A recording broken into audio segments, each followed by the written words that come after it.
Hey everyone, and welcome back to another episode of Ruby Summer Rose Court.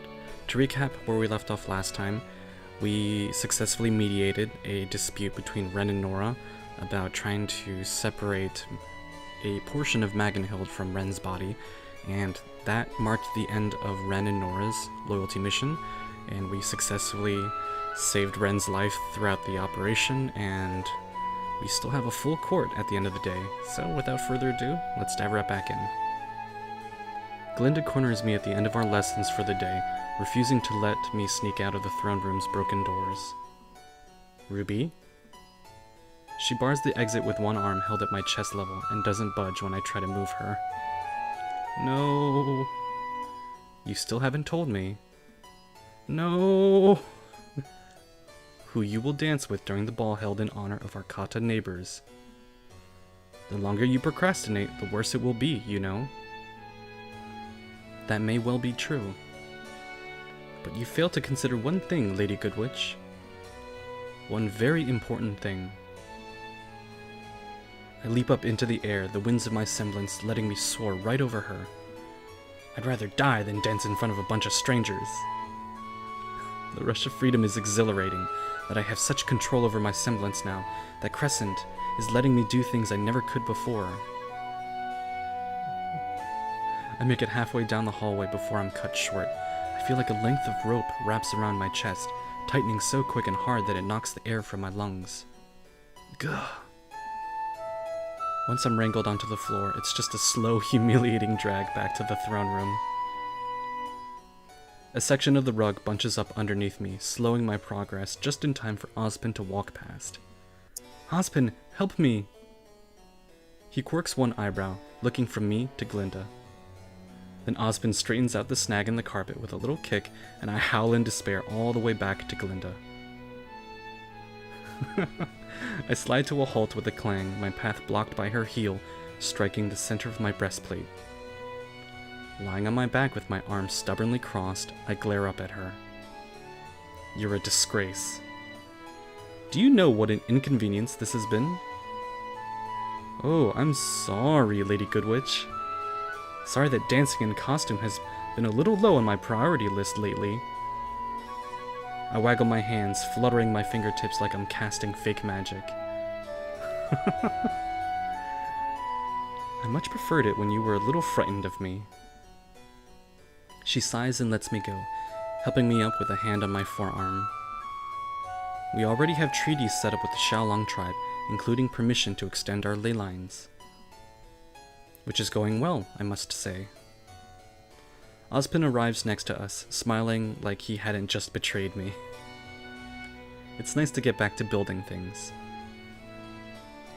Now we must appease the Kata Faunus, and they have made a very simple request. Dancing is hugely important to their culture, as is aura display. It's a common line of thinking that one's aura displays one's sense of self. Whoever you pick must be someone you have chemistry with, and someone who can display their aura in an impressive manner. Then she waits patiently, expectation clear. Okay, Ruby, you can do this. It's just a dance. It doesn't have to mean anything. You're not asking them to get married.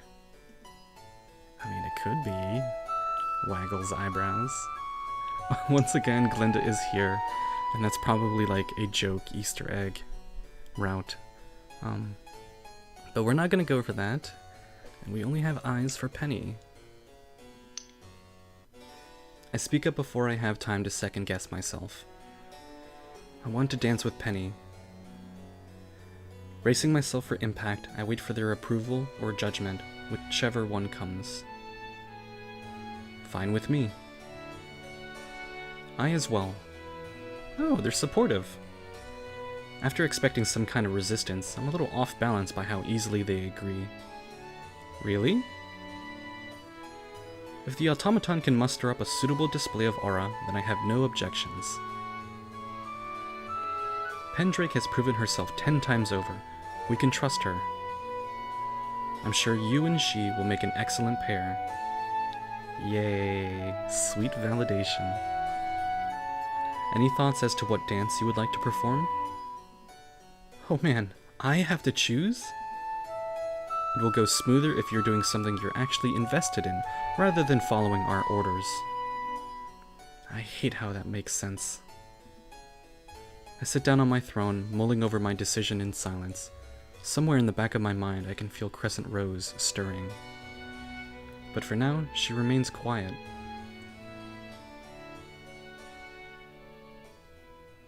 Things are fading to black.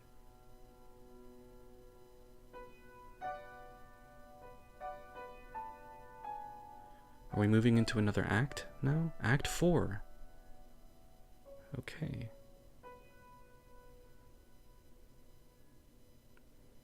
Alright, well, if I had known it would have ended here, I think I would have added this section to the last episode. Alright, there is no illustration, it is just simply Act 4.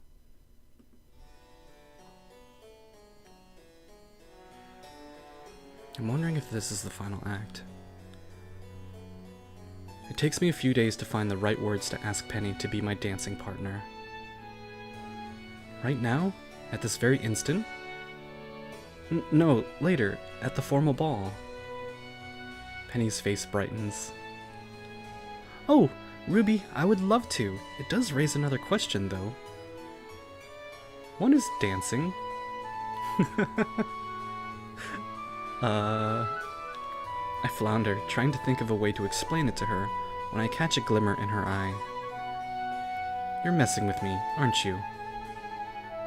Penny giggles behind her hand. A little, yes. Though I confess, I don't know how to dance. I doubt I would be an optimal partner for you. It doesn't matter to me how well you can dance, as long as you're there. Oh, Ruby. It doesn't matter to me how well you can dance, as long as you're there. As long as you're there. I'm not much of a dancer myself, but we've got plenty of time to practice. I mean, I have read about it. The books in the library are very informative, but I'm not sure the drawings were all that helpful. Well, that's why we're here to practice. Away from judgy eyes. If Glinda saw me step on someone's foot, I don't know how I'd recover. I set the phonograph to a simple waltz, one that I knew would probably play at the dance. Okay, let's give this a shot. Penny offers her hand, and I take it carefully. And my hand, it'll go... here? I reach for Penny's waist, just as Penny does the same for me. We collide and fumble a bit, as it seems both of us had assumed we'd be taking the lead. Ah. Oh, I'm sorry. No, it's okay. I've just forgotten everything I learned, apparently. Instead, Penny rests her hand on my shoulder, and I lightly place mine at her waist. Listening to the music, I try not to pay too much attention to how much taller than me she is. And a 1, and a 2. We begin to dance. Step by step, we move with the slow swell of the music. The waltz is simple and understated, a good start for two beginners with a simple rhythm that I can count beneath my breath. 1, 2, 3. 1, 2, 3. Penny is moving along with me, but it's an odd sensation. Her hands are soft, but I'm constantly aware of their weight. Whenever we turn, there's no give. She doesn't follow my lead so much as I'm giving way to her momentum. Then I miss a step, and we crash into each other. Some of the wind gets knocked out of me, and I topple backwards, but Penny is quick to dart her arm around my lower back and catch me before I fall. Oh boy. Ruby, are you alright? Yeah, good catch. She smiles weakly, but there's clear guilt in her expression. I think that went about as well as it could for our first time. Are you sure you're new to dancing? Penny nods slowly, thinking it over. I am very sure, but there is a lot of knowledge and information hidden away in my subconscious. I suppose it's instinct or muscle memory, albeit my muscles aren't quite like yours. But Father built me to be a queen and to carry out related duties. And fancy dances are a part of that, huh? It seems so. She laughs, but it seems a little forced. She was supposed to do my job, huh? I think I know what just happened. Oh? Your dancing instincts are kicking in, but you probably only remember how to dance like a queen. We keep bumping into one another because we're both trying to lead. Oh, I'm sorry. It's nothing to be sorry about. It just means you do have to learn to dance after all. That is, how to dance like my partner. I offer my hand out to her again. All we need to do is keep trying until this makes sense. Sound good? It sounds sensational. There it is.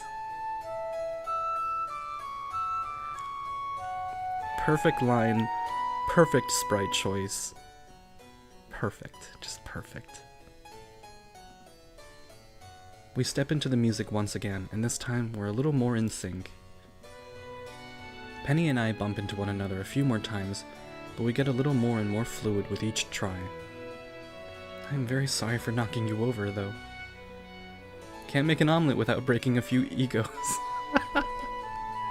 Oh my god, Ruby with the puns!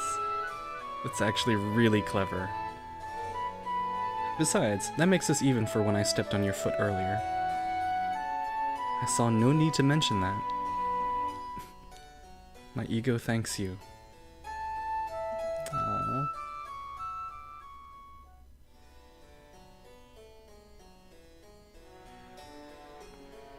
That was really cute. The idea of Ruby and Penny dancing together, alone from judgy eyes. It's a very intimate moment. And I do like the idea that, like, at least in this interpretation of Ruby, that, like, Penny's just pretty tall. She's like a tall girl. Ruby's kind of like moderate to like kind of a shorter girl. And so that height difference it's quite something when you take into consideration Penny's bow, which adds a few more inches. So I never really thought about it until Penny brought it up. Like, I always knew that she was taller, but like when they're like that close to each other and you see like just how big of a height difference there is, and you're just like, they're dancing, so like, is Ruby looking up into Penny's eyes? Like, that paints a beautiful picture. Okay. Any free time I have is immediately consumed by the arrival of the Kata Faunus. I wasn't sure what to expect of our would-be allies. What I am greeted with is both familiar and alien at the same time. They are royalty in their own right, which is part of the reason it took so long to get them here. Escorted by Ozpin and a cadre of our own guards, a bristling array of weapons and armor surrounds them. In the days preceding the ball, I get introduced to the representatives one by one, and at night, I practice more with my dance partner. I'd rather have my throne lessons than this. The truth is, I would easily rather fight a horde of Grimm than do what I'm about to do. Laying awake on my bed, I stare up at the ceiling and try to think about anything except my own aching feet. Finally, the day arrives. The morning is spent like any other, but as late afternoon approaches, Glinda and Ozpin sweep me away to have me fitted and primped for the evening. Remember, this will be more than a dance, it's a test of your character. What if they don't like what they see? I doubt how anyone could. He smiles fondly at me, and seeing him so calm does a lot towards making me calm as well. Just because they like what they see doesn't mean they'll help us. My face falls, anxiety buzzing in my head again. Chin up, Your Majesty. One way or another, it will all be over soon. I barely recognize the throne room when I enter it. Accompanied by Glinda and Ozpin as my right and left hand, I take a moment to stare around at the bedecked halls. glittery. The meetings and the greetings have all passed by in a colorful blur of silk and steel ceremonial armor. I get separated from my entourage as I get ready for the first performance of the night, mine. Alone, without my dance partner or any of my court, I feel like a prey in the clearing. The instinct to run and hide is overwhelming when a faunus I don't recognize claps a hand on my shoulder. It's Sun. Holy shit, we finally see him. What? Wow, this came out of left field. Monkey Faunus. Hey! And this is drawn by the wonderful Lex. He's obviously Kata by the color and cut of his silk robes. None of the others had greeted me so casually, and none of them were my age either. Not like him. Instinctively relaxing, I respond in turn. Hey. When you're done with the first few exhibitions, do you mind dancing with me? I'd like to say I danced with the queen at least once. I smile, a little exhausted from all the socializing already. Well, here's like a little glimpse at the ship Red Sun, which actually makes a lot of sense in reality, because, you know, these two characters, their VAs, are actually married, and they just had their first child together a couple months back, I think. Who is he? A prince? A diplomat? I don't mind at all, but, and I'm truly sorry about this, I don't remember your name? Sun Wukong, and you don't know it because we've just met. His long tail waves behind his head, drawing my attention occasionally. I'm a part of the honor guard. So really, I'm just here to make sure nobody gets stabbed. Other than that, I'm a man of no notable bloodline, completely normal and average in every way. The fact that you're announcing it like that makes me believe you a little less. I speak without thinking, but to my relief, Sun thinks that's funny. I've been looking forward to tonight for a very long time. Everyone has been deliberating for so long if we should ally with the humans. I try to put out feelers. So far I've only interacted with the upper crust of Kata society. I wonder if Sun would know more about how the general Kata population feels about me. How do you think the votes will swing? Who, me? I have no clue about that stuff. I just want to see what a human dance will look like. He sets his hands on his hips, tail waving even harder as he surveys the recently constructed ballroom. I've never seen so many of you in one place. I wonder if your dance will show us anything about your soul. So how about it? The dance, I mean. Would you like to dance with me? Is that okay?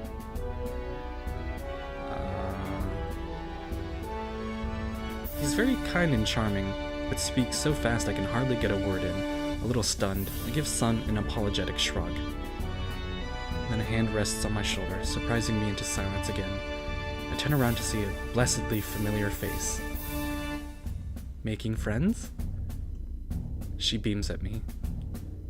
Pardon me for interrupting, but I need a moment with my queen. Our dance is up soon. She bows quickly to Sun and draws me away. Penny with the rescue. Do the Kata have a secret prince I should know about? I know they used to be ruled by a philosopher king, but he must have died generations ago. You'd have to ask someone who knows more about the current events. A moment passes, during which Penny does not let go of my hand. But enough about other people. How are you doing? I take a deep breath. We've practiced this. I know what I'm doing. I'm still nervous. I'll be okay. Are you ready, Penny? Always.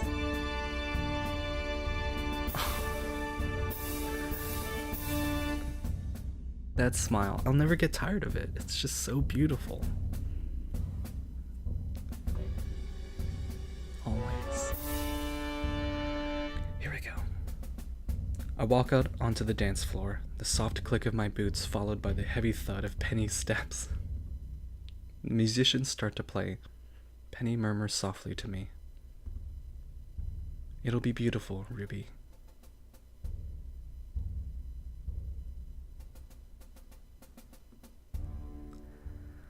I take her hands, and as the music swells, we begin to waltz. Penny moves with a natural, precise grace. She was an excellent teacher, and now I can keep up with ease. I close my eyes for a moment, concentrating on the gentle pressure of her hand on my shoulder, my hand on her hip, our hands together. Our movements are simple and elegant as I lead her through the dance. The natural tendency in a dance is for the lead to put the follow on display, and I don't mind doing that with Penny. But she carefully directs all that attention back to me with subtle flirts and gestures. Penny's loyalty to me might be seated in her unusual origin, but it was brought to fruition by our trust in each other.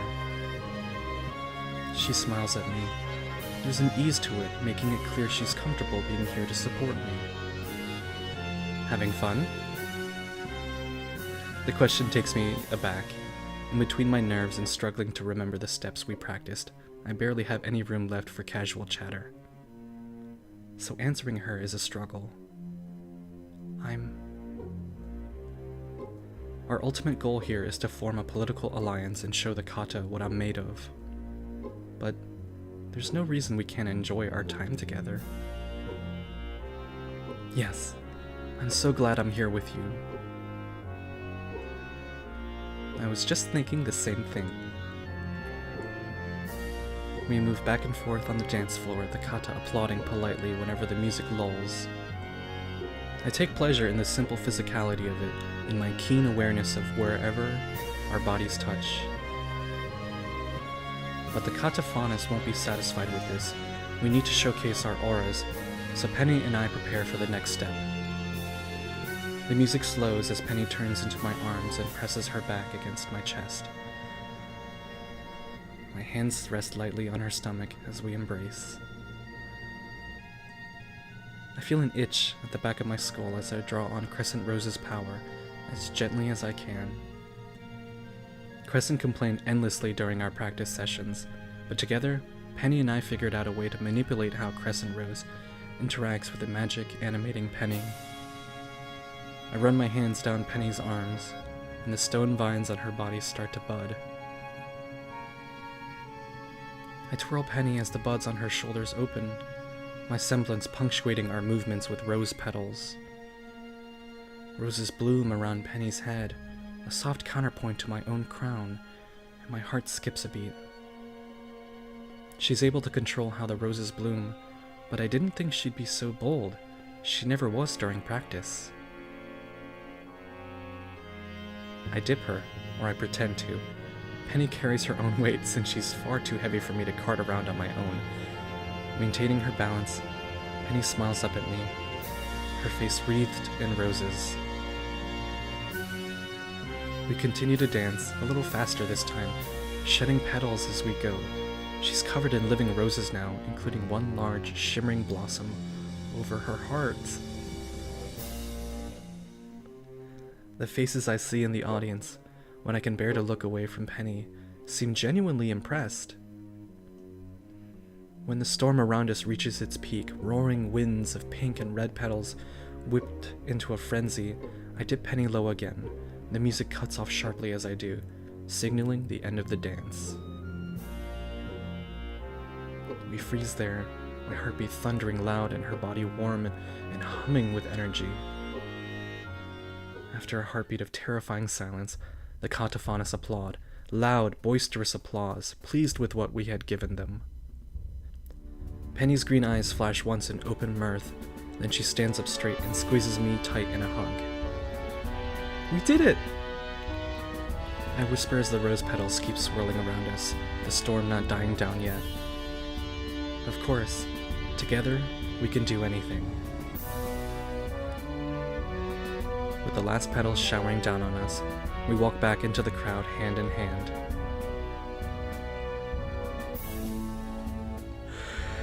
Oh my god, that was so good! Together we can do anything. And just The imagery of red and pink petals together, shrouding them as they dance. Oh my gosh, What an image. Shaking my head, I move back through the crowd, fending off attendant nobles while I look for the rest of my friends. Finally, I find Yang and Weiss. Both of them stand off to the side, watching his couples partner one by one across the floor. I move towards them, eager to find a few friendly faces amongst the guests, before I notice the scowl on Weiss's face, and the irritated set to Yang's jaw, their eyes trained on Blake. Of course it's Blake.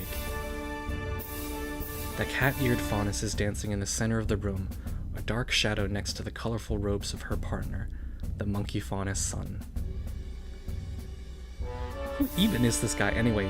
He comes out of nowhere at the last minute. Blake can dance with whoever she wants, Yang. I know, it's just... Look, we both know she's not right for him. You know nothing about him, and if it matters that much to you, why didn't you ask her to dance? Because I thought you were going to. Oh. I held back out of respect for you, Yang. I know how you feel about her. I could never value my happiness above yours. Stop with the self-sacrifice bit. They both suddenly look exhausted, defeat settling over their shoulders. Honestly, what would anyone around here do without me? With a sigh, I make my way back through the crowd, grab both their hands, and haul them bodily out onto the dance floor. What are we doing? Dancing. It's this thing where we move our feet to music.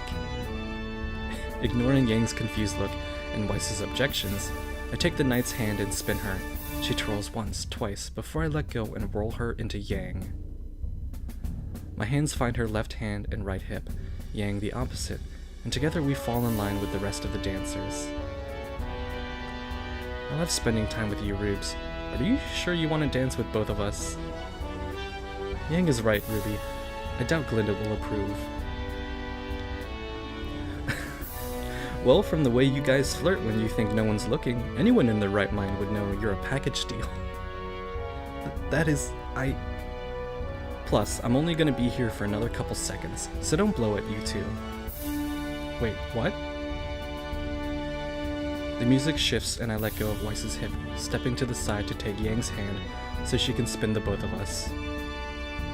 The rest of the room does the same, couples twirling in a whirlwind of fabric and color.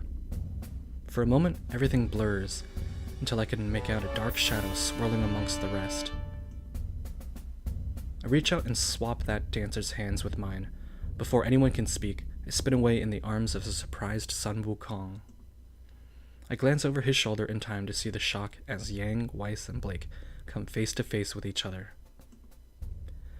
Then, without missing more than a beat, Blake takes Weiss's hand and hip and draws them both back into the pattern of the dance. You said you wanted to dance with the queen, right? Sun's tail stands up straight in excitement. Yes, I did. I do. Thank you, ma'am. Your Majesty? Just Ruby is fine. I hope you don't mind losing Blake to those two for a bit. My friends are useless when it comes to this sort of thing. Weiss still looks overwhelmed, but she still hits each beat of the song with perfection, passed back and forth between her partners as they each make a show of romancing the smaller woman. Is this some kind of, love triangle going on here? Some polyamory love? Yang can't stop grinning at the both of them, and even the normally controlled and careful Blake can't hide her smile. Wouldn't dream of it. They look cute together. The band comes to the crescendo as Yang lifts the knight up and twirls her back to Blake for one last dip. One final vibrant chord fills the room, and together, the taller woman lift Weiss up, enveloping her into the press of their bodies.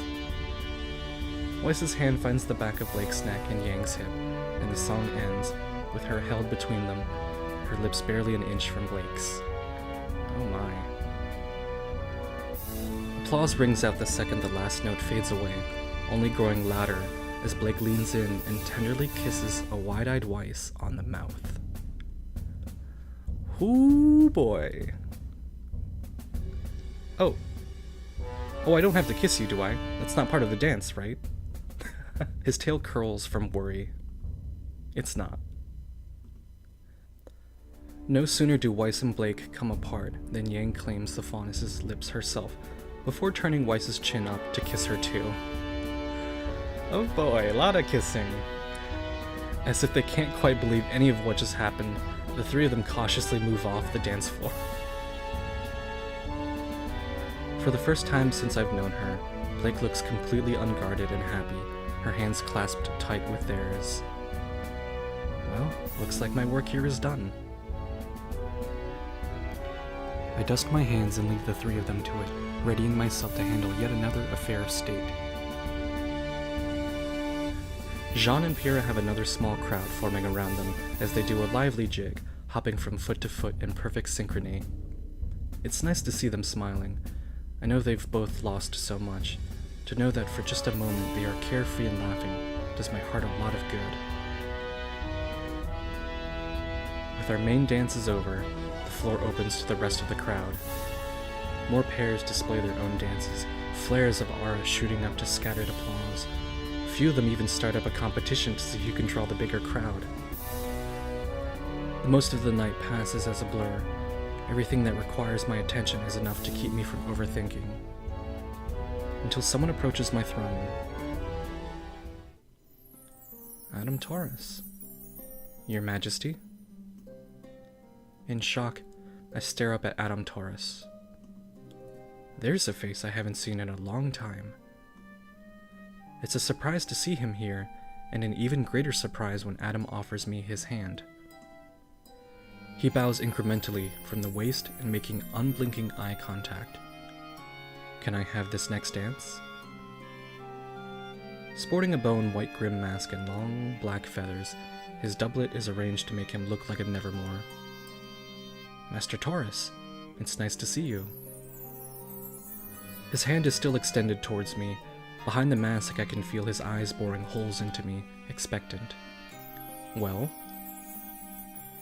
Truth be told, I'm still trying to recover from the first dance, but I hesitantly accept. The next song begins and Adam takes the lead without further questions. We dance in silence and I mentally thank Glinda for all the lessons. He must be here to see the other Faunus, not me. I mean, why would he want to see me? I've tried to get in contact with him, but he's a hard man to track. Adam towers over me, so our steps are a little out of sync, but we dance in time to the music, and his hand never strays from my waist. In truth, my nerves make me a little stiff, so I can't totally blame the height difference. What does he want? Might as well ask. So, how have you been? Surviving. Watching this scenario unfold. Speaking dryly, he spins me once before pulling me close to his chest. Blake has nothing but good things to say about you. I hope her trust in you is not misplaced. With that, he widens the distance between us again, leaving my head spinning with more questions than ever. There's more to what he's saying, but whatever Adam is trying to tell me, I can't quite put my finger on it. It's definitely not a threat. I know when someone holds ill will towards me. Is he trying to protect her from me? I hope so too. I care about her deeply. Finally, I just spit it out. Adam, I don't mean to be rude, but why are you here? You've been avoiding me ever since that first meeting, and now you want to dance? Maybe I'm being nice for once. His hand slides down my shoulder to my wrist, suddenly grabbing it in a tight hold. Or maybe I'm here to set the record straight. Okay, that was definitely a threat. Adam holds on tighter, stopping our dance in the middle of the floor. You're on the precipice of something very dangerous, Your Majesty. I don't think you realize... He leans in, sharp teeth bared. Adam, that's enough. Another voice cuts in. In the next step of the dance, my partner is swapped out and I'm looking up at the Faunus school teacher, Velvet. "If I may, Your Majesty?" Velvet doesn't wait for a response. She takes me from Adam and then I'm swept up into another dance, both of us effortlessly getting back into lockstep with the rhythm. I have no idea whether or not this is a good thing. "Velvet," I say breathlessly, looking around me now for a familiar face. Penny is nowhere to be found. And nobody else seems to have noticed my brief interaction with Adam. Adam makes himself scarce, slipping back into the crowd and vanishing from sight. Great. Focusing on Velvet again, I manage a weak smile. "I'm glad you got my invite." Truth be told, Velvet looks more prepared for this than I do. Her dress billows out, a shimmering champagne creamy yellow. I'm positive she made it herself. Either way, the confidence she wields is inspiring. "I'm here for Blake." She says it flatly, eyebrows arching up. "Oh." Then Velvet shoots me a disarming smile. I apologize for the captain's outburst. Adam gets too passionate sometimes. We have different ways of getting our thoughts across, though for once he and I are of a similar mind. And that is? Oh, how shameless it is to court the foreign Faunus while your own people still suffer. My heart skips a beat. Velvet tips her head and smiles sweetly. I tell you the parable of the shepherd and the wild flock, but I feel like that might be too on the nose. She grins. "Because of his horns." Because of his horns. Get it? Thrown off balance, I can either focus on keeping up with her footwork or laughing at a deeply unfunny joke. So I just try not to trip and steer the conversation back to her original statement. "I'm doing all that I can, Velvet. You don't have to believe me, but I don't. I find you arrogant at best and horrifically naive at worst." The words sting harder than they ought to. I bite my tongue, lips pursing tightly together. "So why are you even here?" Like I said, Blake told us to come. The letters I'd seen Blake send spring to mind nearly every week, if not every other day. I never pried. I knew Blake had loyalties other than me. When you arrived here, Ruby, the tensions in the city were on the verge of boiling over. Your actions have been nothing but drops in a bucket, but there were just enough to make us take pause. What Adam was trying to tell you is that we're watching you very carefully. And Blake, only Blake, is the only reason we haven't done more. We spin once. In an instant I see the rest of the ballroom, the dancers and the crowd. More than a few people are watching us closely, all of them Faunus, none of them from the Kata delegation.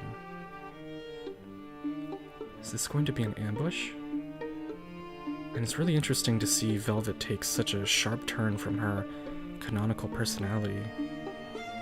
This is a sharp twist indeed. I pick them out one by one, noticing how they aren't socializing. They aren't listening to the music. They are focused intently on me and Velvet, staring hard from beneath grim bone masks. The White Fang. Whatever she saw in you, it threw a wrench into our plans. She kept insisting we give peace with the humans one more chance. Because of you, a rose! Her smile finally drops into a confused scowl. I wonder sometimes if you put a spell on her. There's too many things to unpack here. So you do whatever Blake tells you to, is that it? She laughs, sadly. You have no idea who she is, do you? What she means to all of us.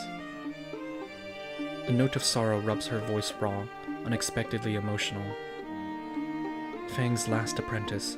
She was supposed to lead us. Okay, so there's definitely a parallel right now. Fang was a leader of the Faunus, and she was more than just a mentor to Blake. And now that Fang has passed, it seems that there is... What's the proper term for this? There is a faction of Faunus, at least in Vale, and not so much the Kata Faunus including, but there is a faction of Valayan Faunus that were following Fang, and now when she passed, that leadership role fell to Blake. And now that Blake has become more pro-human, pro-reconciliation, it seems to have thrown a wrench in this war against the Roses, maybe. But instead, she chose you.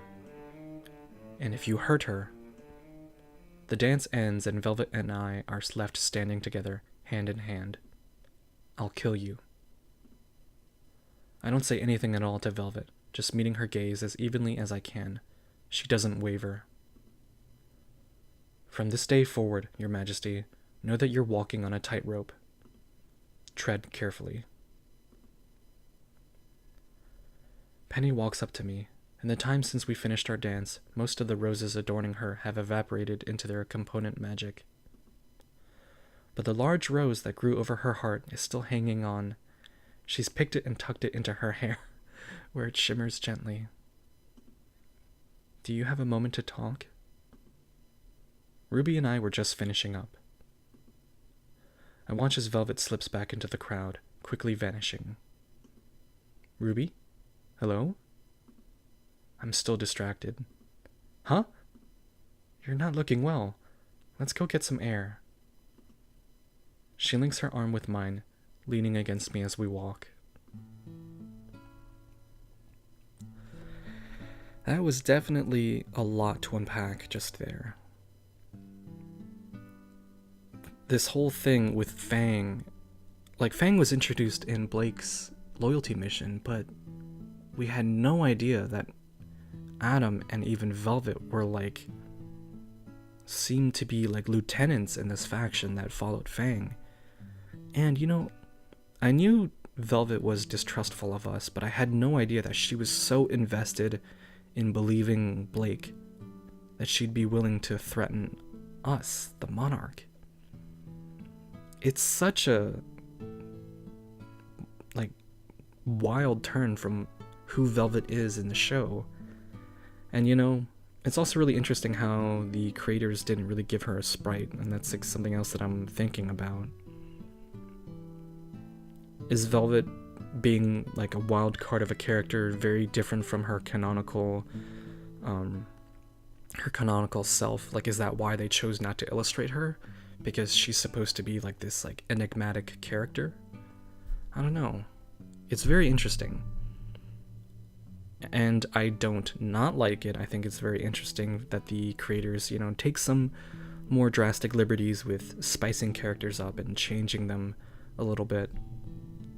But it was very surprising to see a character so calm and so kind and so almost submissive, turn to a character so upfront and transparent.